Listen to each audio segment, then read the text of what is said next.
Assalamualaikum dan hai semua. Selamat datang ke podcast kami pada hari ini, iaitu kami akan membincangkan topik berkaitan isu kerancuan bahasa. Sebelum tu, izinkan saya perkenalkan diri. Saya Nur Ain Nabila dan saya Nur Syakil Atika dan saya Nur Farah Damia. Okey, saya sebenarnya sangat teruja untuk membincangkan tentang isu kerancuan bahasa ini. Kerana saya dapati bahawa isu kerancuan bahasa ini sangat terkenal dalam generasi kita, terutama generasi muda.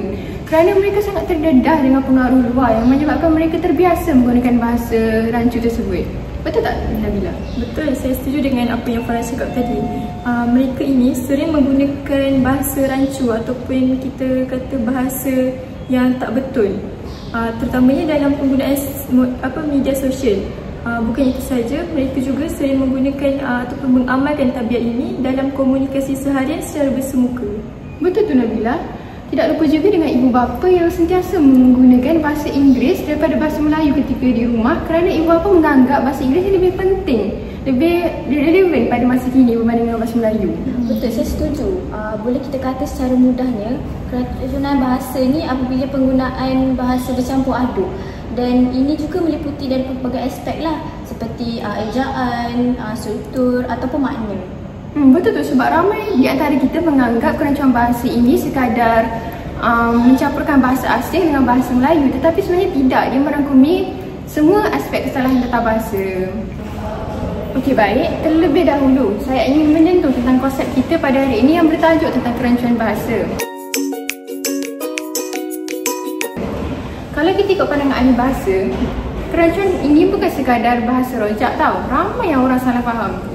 Ingat, bila kita campur bahasa Melayu dengan bahasa Inggeris, dia dah kira rancu.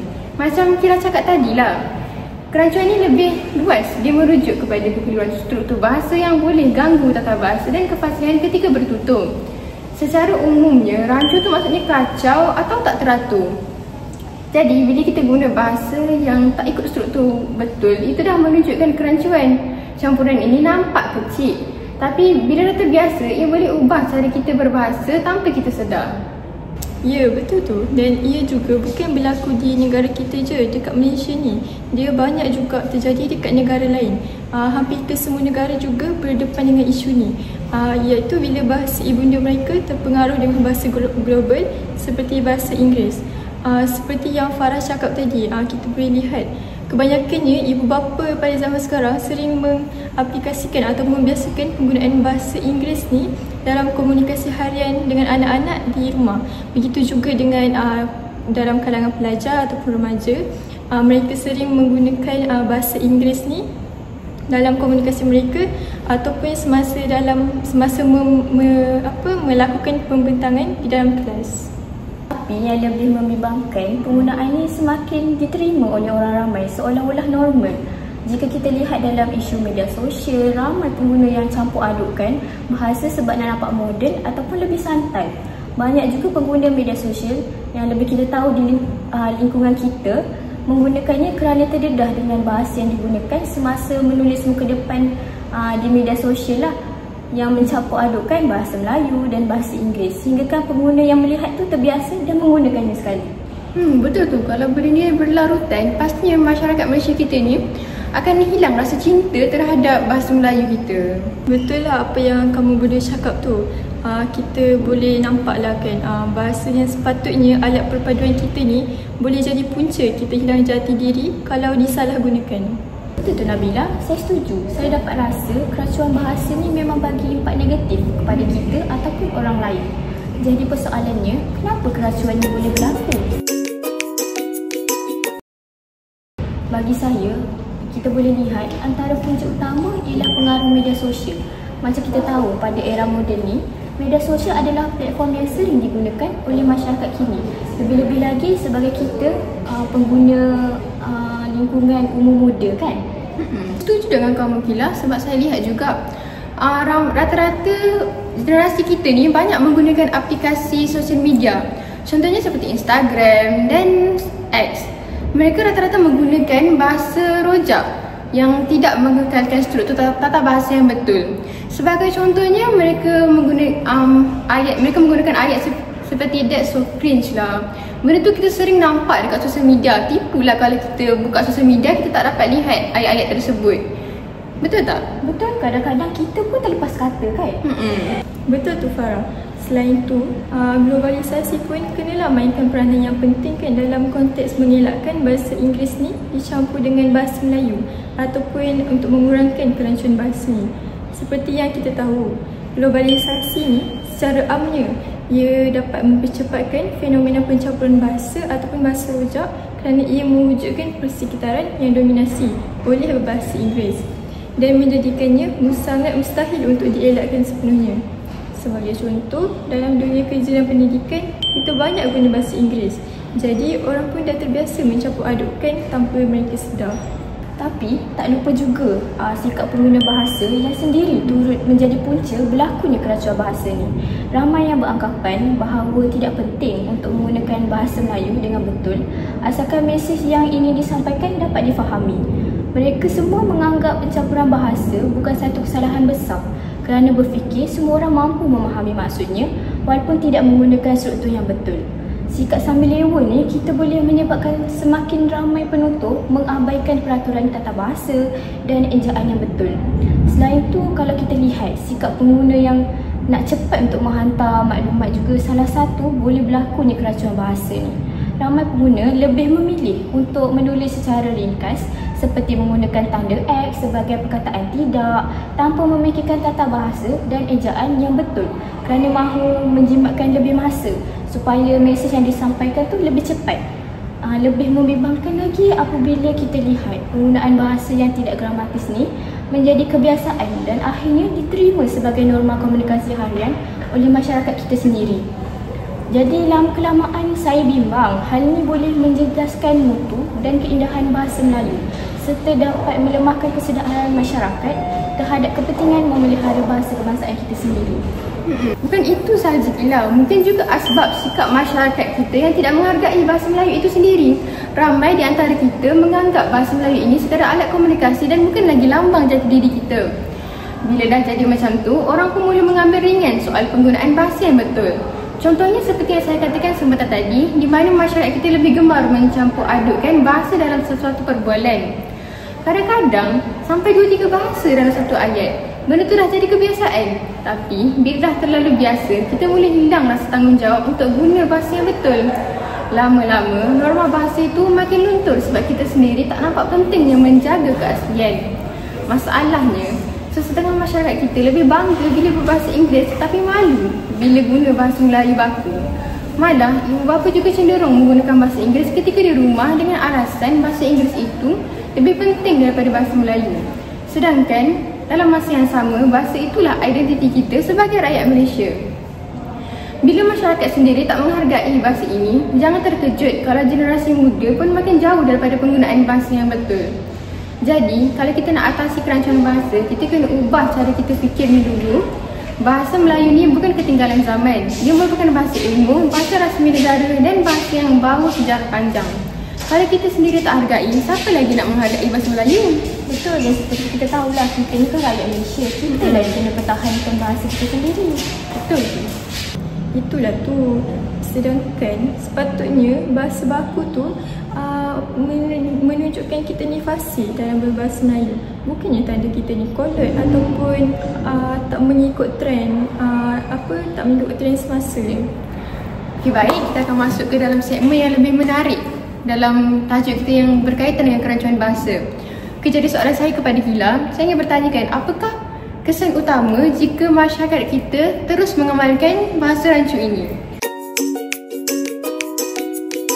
Kesan pertama yang kita boleh lihat daripada kerancuan bahasa ni boleh menjejaskan kemahiran kita dalam bertutur.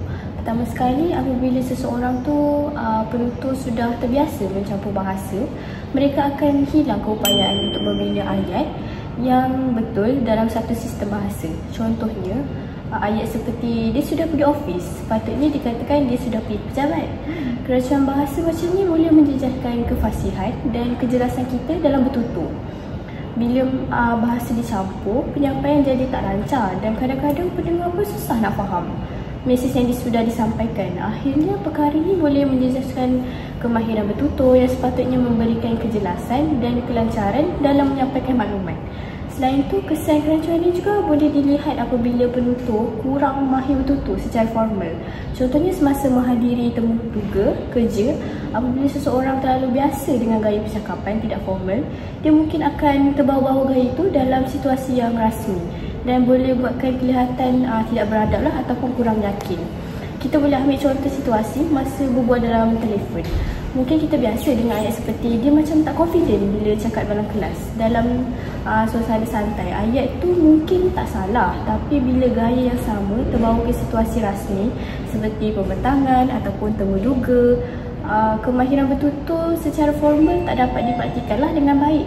Dalam jangka masa panjang ni, keaslian bahasa Melayu akan semakin terhakis dan mutu penggunaannya semakin merosot. Jika keadaan ini tak dibendung, bahasa Melayu tu berisiko menjadi sekadar bahasa pencampuran yang tiada nilai budaya dan estetika seperti asalnya. Betul tu, berdasarkan apa yang Kila cakap tadi, ia boleh menyebabkan merosotnya mutu pertuturan baku ni yang bermula dengan kelemahan penguasaan tata bahasa dan struktur ayat kerana penutur itu cenderung mengabaikan hukum bahasa Melayu demi keterbiasaan mencampur adukkan bahasa. Hal ini boleh menyebabkan timbulnya kekacauan dalam pembentukan ayat yang menjadikannya kurang dramatis dalam konteks formal dan profesional. Selain itu juga, kerancuan bahasa ini boleh mengakibatkan kosakata penutur menjadi terhad dan tidak tepat kerana mereka sering menggantikan perkataan bahasa Melayu yang betul dengan pinjaman bahasa asing seperti bahasa Inggeris. Bukan sahaja kerana ketiadaan padanan, tetapi kerana ketidakupayaan mengingat kosakata yang sesuai lantas menghalang keupayaan mereka untuk mengungkapkan idea secara fasih dan mendalam. Betul tu Nabila, tapi penggunaan bahasa rancu bukan sekadar memberikan kesan kepada kemahiran bertutur, malah juga ada banyak kesan terhadap kemahiran mendengar. Salah satunya, tumpuan masa mendengar boleh menjadi semakin lemah. Contohnya, I rasa benda macam ni not necessary pun kan. Kita biasa dengar kan, nampak je macam biasa, tapi sebenarnya masa tu otak pendengar tengah bekerja keras. Bayangkan dalam beberapa saat otak kita kena tukar-tukar sistem bahasa. Mula-mula bahasa Inggeris, lepas tu bahasa Melayu, lepas tu mungkin ada pula perkataan Selangor yang tak semua orang faham. Akibatnya fokus kita bukan lagi pada isi perbualan, tapi lebih nak faham kepada maksud ayat tu sendiri. Lama-lama benda ni kerap sangat berlaku. Kita boleh cepat penat bila orang tu bercakap. Contoh lagi satu, dalam kelas bila cikgu tengah ajar guna bahasa Melayu baku, tapi pelajar ni yang dah biasa dengan bahasa yang bercampur-campur, masa tu otak dah mula blur. Fokus dia bukan lagi pada isi pelajaran, tapi sibuk nak faham gaya bahasa tu dulu. Situasi ni kerap sangat berlaku dekat generasi muda yang dah terbiasa dengan bahasa rojak. Bila situasi ni berulang-ulang, kemahiran mendengar tu makin lama makin tumpul. Kita dah tak boleh fokus lama bila orang bercakap sebab minda dah terbiasa dengan benda yang tak teratur. Akhirnya, bila orang guna ayat yang betul pun kita rasa pelik, janggal dan susah nak tangkap maksudnya. Seterusnya, penggunaan bahasa rancu ni juga boleh buat seseorang salah tafsir maklumat tau. Sebab maksud asal ayat tu boleh berubah ikut pemahaman pendengar. Contoh paling senang, bila seseorang cakap, I tak sempat sampai on time sebab trafik tadi start gila. Nabila faham tak apa maksud ayat tu? Saya faham je sebab dia terbiasa dengar. Maksudnya jalan sesak lepas tu dia sampai lambat. Betul tak? Betul tu. Tapi cuba bayangkan kalau orang yang dengar tu tak biasa dengan gaya rojak yang dia akan ambil masa tau nak proses benda tu. Dalam kepala mungkin dipikir, trafik mana ni? Start macam mana? Bila satu ayat tu dah terlalu banyak campuran kod bahasa, mesej utama tu jadi kabur. Kalau dalam perbualan santai macam kawan-kawan tu tak apa lagi. Tapi bayangkan dalam situasi rasmi macam yang Kila cakap tadi, masa temu duga, mesyuarat atau pembentangan, memang boleh menimbulkan salah faham. Pendengar mungkin faham lain daripada apa yang kita maksudkan. Dan dari situlah kemahiran mendengar pun jadi keliru. Sebab bahasa yang digunakan sendiri pun tak jelas. Bila bahasa tak jelas, automatik otak pun susah nak tangkap maklumat yang tepat. Tidak lupa juga, pendengar mungkin menganggap kita tidak serius dalam bertutur kerana struktur ayat kita yang salah. Seperti yang kita tahu, kemahiran mendengar yang berkesan, ia bergantung pada keupayaan pendengar untuk memproses dan menginterpretasi menginterpretasi isyarat bahasa yang konsisten. Jadi, kerancuan bahasa ni dia akan merumitkan proses ni melalui beberapa cara. Itu apabila penutur itu mencampur adukkan kod seperti bahasa Melayu dan bahasa Inggeris dalam satu ayat. Jadi, pendengar diorang terpaksa lah sentiasa bertukar secara mental antara sistem tata bahasa dan kosakata bagi kedua-dua bahasa tersebut. Dan ini akan mengurangkan pemahaman mereka kerana usaha berterusan untuk memproses elemen dari pelbagai bahasa dalam masa nyata ini akan meningkatkan beban kognitif pendengar. Dan ini boleh menyebabkan pendengar kehilangan fokus ataupun terlepas intipati mesej yang ingin disampaikan, terutamanya jika pertuturan itu dituturkan dengan laju dan kompleks. Saya nak tanya, kamu berdua rasa ada tak inisiatif ataupun langkah bagi masyarakat kita supaya mereka dapat mengurangkan penggunaan bahasa rancu ini? Apa yang kita boleh buat untuk atasi isu ni? Kalau bagi saya, untuk langkah-langkah kita mengatasi kerancuan bahasa dalam memperkukuh kemahiran bertutur, sebenarnya ada beberapa tindakan proaktif yang boleh kita ambil. Pertama sekali, kita perlu menggunakan bahasa mengikut konteks. Sebagai contoh, dalam situasi rasmi seperti pembentangan, temu duga atau pemeriksaan akademik, kita harus menggunakan bahasa baku sepenuhnya tanpa mencampurkan bahasa lain. Ini penting untuk mengelakkan isu kerancuan bahasa seperti pencampuran kod bahasa yang boleh menjejaskan kefahaman dan imej penutur itu sendiri. Selain itu, kita juga boleh memperkukuh kosakata dengan membiasakan diri membaca bahan bacaan ilmiah seperti artikel, jurnal atau buku ilmiah. Amalan ini bukan sahaja membantu memperkaya kosakata, tapi juga boleh meningkatkan kelancaran dan ketepatan dalam bertutur menggunakan bahasa Melayu baku. Kesan daripada langkah-langkah proaktif ni sangat besar. Kalau kita tengok daripada diri sendiri, kita akan jadi lebih yakin, berhemah dan nampak berilmu bila menggunakan bahasa dengan betul. Kalau lihat dari sudut masyarakat, kesedaran ini boleh mewujudkan budaya bahasa yang lebih sopan dan teratur sebab kita ramai sedar semua orang akan sama-sama menjaga mutu bahasa dalam komunikasi seharian. Akhir sekali, terhadap bahasa Melayu, kesedaran diri penutur akan memastikan keaslian dan keindahannya terus terpelihara. Bila setiap orang ambil tanggungjawab untuk guna bahasa dengan betul, barulah bahasa Melayu kita kekal hidup, dihormati dan dibanggakan oleh generasi seterusnya. Saya setuju dengan awak tu, Gila. Seterusnya, saya rasa ibu bapa pun sangat memegang peranan tau. Sekarang ni kalau kita tengok, rumah pun sebenarnya jadi tempat utama anak belajar bahasa. Jadi memang betul lah kalau kita kata ibu bapa ni main peranan yang sangat besar dalam membentuk cara anak bertutur dan mendengar. Ibu bapa boleh mula dengan guna bahasa yang betul di rumah walaupun dalam percakapan harian. Tak perlu pun guna terlalu formal, tapi cukup kalau ayat tu lengkap dan jelas. Contohnya, gantikan nak pergi mana dengan kamu nak pergi mana. Nampak macam kecil je kan, tapi kalau benda tu diamalkan setiap hari, lama-lama anak terbiasa dengan struktur yang betul. Bahasa yang elok ni sebenarnya boleh jadi refleksi kepada cara berfikir juga tau. Bila ayat teratur, fikiran pun jadi lebih tersusun. Selain itu, ibu bapa boleh galakkan anak-anak tengok rancangan atau video yang guna bahasa baku. Contohnya rancangan pendidikan, berita, dokumentari atau animasi tempatan yang guna bahasa Melayu standard. Sebab bila anak terbiasa dengan bahasa Melayu yang betul, dari kecil, kemahiran mendengar dia akan jadi lebih tajam. Dia tahu membezakan satu penggunaan yang betul dan mana satu penggunaan yang salah. Kalau boleh, ibu bapa pun elakkan guna campuran bahasa dalam satu ayat. Contohnya, masa bercakap dengan anak, jangan terlalu banyak sisip perkataan Inggeris secara rawak. Macam, mama penat lah today, atau cepat sikit, we are late. Sebab bila anak kerap dengar bahasa yang bercampur, otak dia pun akan rekod dan ulang benda yang sama. Lama-lama, anak pun jadi terbiasa dengan bahasa yang tidak tetap. Jadi kalau nak elakkan kesan kerancuan ini, rumah kena jadi tempat anak latih telinga dia untuk bahasa yang betul dan tersusun.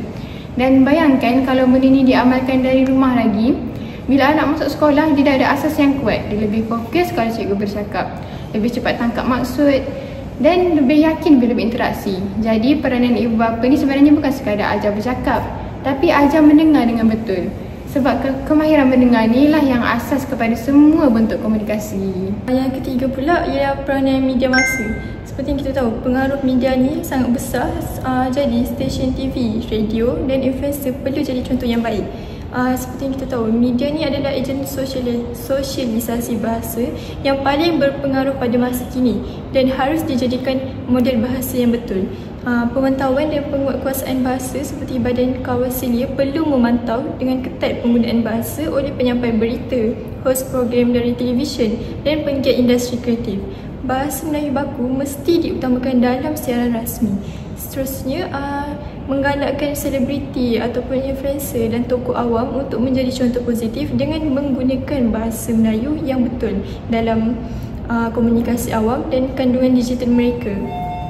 Kempen kesedaran seterusnya dalam melalui media masa juga boleh melakukan kempen kesedaran, iaitu dengan melancarkan kempen kebangsaan secara berterusan melalui media sosial itu dan media tradisional untuk mendidik masyarakat tentang kesan kerancuan bahasa dan kepentingan menguasai bahasa baku.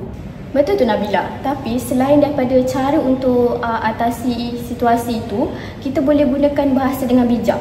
Tak salah guna bahasa Inggeris bila perlu, tetapi pastikan konteksnya sesuai dan tak rosakkan struktur ayat.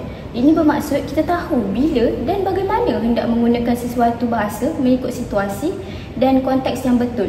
Tak salah pun untuk gunakan bahasa Inggeris, terutamanya bila perlu.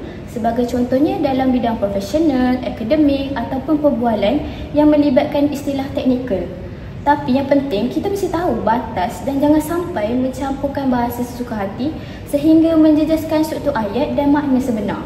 Contohnya, kalau nak bercakap atau menulis dalam bahasa Melayu, gunakanlah bahasa Melayu sepenuhnya tanpa selitkan perkataan Inggeris yang tak perlu. Ujaran seperti "I rasa benda ni tak okey" boleh digantikan dengan ayat yang lebih gramatis seperti "Saya rasa perkara ini tidak sesuai". Dengan cara itu, mesej tetap sampai tetapi bahasa kekal terpelihara. Penggunaan bahasa yang bijak menunjukkan seseorang tu matang, berpendidikan dan menghormati keindahan bahasa yang digunakan. Kesan daripada penggunaan bahasa yang bijak juga sangat besar. Kalau kita lihat daripada diri sendiri, kita nampak lebih profesional dan berkeyakinan bila berkomunikasi dalam pelbagai situasi. Kalau lihat daripada aspek masyarakat, ia membantu membina budaya komunikasi yang jelas, sopan dan berkesan tanpa berlakunya kekeliruan bahasa. Dan terhadap bahasa Melayu pula, penggunaan yang bijak memastikan bahasanya terus dihormati dan tidak hilang keaslian akibat pencampuran yang berlebihan. Bila kita tahu guna bahasa dengan betul dan bijak, kita bukan sahaja menjaga maruah bahasa, tapi kita menunjukkan rasa cinta dan bertanggungjawab terhadap warisan bangsa sendiri. Guru pun main peranan yang sangat penting dalam membentuk kemahiran berbahasa dan mendengar pelajar. Sebab dekat sekolah lah tempat anak-anak ni banyak berinteraksi, bukan je dengan guru tapi dengan kawan-kawan. Jadi, apa yang mereka dengar setiap hari dekat sekolah sebenarnya banyak mempengaruhi cara mereka bertutur dan memahami sesuatu bahasa. Guru boleh mula dengan menjadi model yang baik masa mengajar. Contohnya guna bahasa Melayu baku dengan sebutan yang jelas dan struktur ayat yang betul. Tak perlu terlalu skema pun. Cukup dengan penyampaian yang kemas dan mudah dipahami. Bila pelajar dengar bahasa yang teratur setiap hari, mereka akan ikut gaya itu secara semula jadi. Dari situ, kemahiran mendengar akan lebih tajam sebab otak kita dah biasa dengan susunan yang betul. Setuju tak Kila? Betul. Selain itu, rasanya pihak sekolah pun boleh adakan kempen bahasa atau program bulan bahasa lah yang menekankan kepentingan guna bahasa Melayu standard. Dalam program tu boleh ada pertandingan pidato, deklamasi saja atau drama pendek yang guna bahasa baku. Semua ni nampak macam aktiviti biasa, tapi sebenarnya dia bantu membina kesedaran bahawa bahasa Melayu tu indah kalau digunakan dengan betul. Satu lagi, guru bahasa itu sendiri perlu kreatif dalam mengajar supaya pelajar tak rasa bahasa baku tu kaku ataupun membosankan. Kadang-kadang pelajar ni dia guna bahasa rojak sebab nak nampak santai. Tapi kalau guru itu sendiri tunjuk yang bahasa Melayu pun boleh digunakan secara natural dan menarik, mereka akan lebih terbuka untuk gunakannya dalam komunikasi harian. Akhirnya, bila sekolah dan rumah sama-sama memainkan peranan mereka masing-masing, barulah wujud satu suasana yang konsisten bila anak mendengar bahasa yang betul dekat rumah dan disokong pula dengan penggunaan bahasa yang baik dekat sekolah. Jadi dekat situlah kemahiran mendengar, bercakap dan berfikir dalam bahasa yang betul ni boleh berkembang dengan lebih kukuh. Alhamdulillah, berakhir sudah podcast kita pada hari ini. Korang jangan lupa nantikan kita punya episod yang akan datang berkaitan dengan isu bahasa. Jangan lupa subscribe juga dan kongsikan kepada rakan-rakan yang lain supaya mereka juga mendapat manfaat daripada video ini. Jangan lupa tinggalkan komen juga untuk kami bincangkan tentang isu-isu lain yang sedang hangat diperkatakan sekarang. Walaupun kami ingin minta maaf kalau ada salah silap daripada apa yang kita semua cakap. Segala yang buruk datang dari kesilapan kami sendiri dan segala yang baik datang dari Allah Subhanahu Wa Taala. Kita ambil yang jernih dan buang yang keruh. #bahasa Jiwa Bangsa. Audio Jungle.